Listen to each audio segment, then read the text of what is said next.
ထိုင်းဘတ်ငွေ450ပေးရပြီးတော့ဝင်ရတဲ့နေရာကတန်လားအထဲမှာရောဘာတွေရှိလို့ဈေးကြီးနေရတာလဲဒါတွေသိရဖို့အတွက်ဗီဒီယိုလေးကိုအဆုံးထိကြည့်ဖို့မျှော်လင့်ပါတယ်အားလုံးပဲမင်္ဂလာပါကျွန်တော်ဒီနေ့သွားမယ့်နေရာကတော့ကော့ပန်ဂန်ကျောင်းမှာရှိတဲ့ Capybara Coffee ဆိုင်ကိုဖြစ်ပါတယ်ကျွန်တော်ဘာဖြစ်လို့အဲ့ဒီနေရာကိုသွားချင်လဲဆိုတော့အဲ့ဒီဆိုင်မှာ Blackpink Friend ဝင်ခြင်းရဲ့ enemy character ဖြစ်တဲ့ Capybara ကောင်တွေကအဲ့ဒီဆိုင်မှာရှိလို့ဖြစ်ပါတယ်ဆိုတော့ let's go ဒါကတော့ကော့ပန်ဂန်ကျောင်းမဲဒီဝမ်လမ်းကြားလေးထဲမှာရှိတဲ့ Capybara Coffee ဆိုင်လေးကိုစရောက်တာနဲ့မြင်ရတဲ့မြင်ကွင်းဖြစ်ပါတယ်ဒီနေရာမှာကျွန်တော်သဘောကျတာကတော့ဆိုင်ရဲ့နဘေးပါကင်မှာဒီဇိုင်းလုပ်ထားတဲ့ပိုစတာကိုသဘောကျပါတယ်ကျွန်တော်ထင်တော့အဲ့ဒီပိုစတာ AI ဆွဲထားတယ်လို့ထင်ပါတယ်ဒီနေရာကတော့ဆိုင်ရဲ့အရှိမျက်နှာဖြစ်ပြီးတော့အထက်မှာတက်ကက်ဝယ်ရပါမယ်အထက်ရောက်တာနဲ့အထက်မှာလေးတယောက်ကကျွန်တော်ရှင်းပြတယ်လူကြီးတယောက်ဆိုရင်350ဘတ်ဖြစ်ပြီးတော့ကလေးတယောက်ဆိုရင်150ဘတ်ဖြစ်ပါတယ်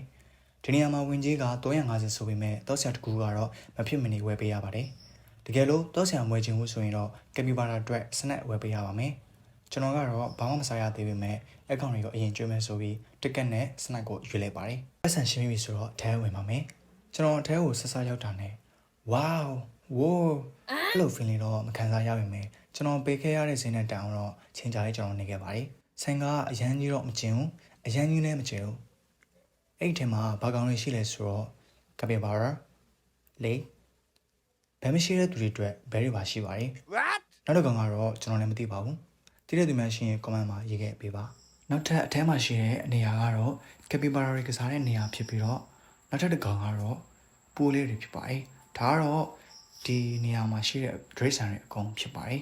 ကျွန်တော်ကပြန်ခါနီးမှာ Capybara ကောင်ကိုအစာကျွေးခဲ့ပါတယ်ကျွန်တော်တို့450ကုန်ခဲ့တာတန်လားဆိုတော့ကိုကြည့်ရှင်လို့လာကြည့်ရဆိုတော့မတန်လဲတန်ပါတယ်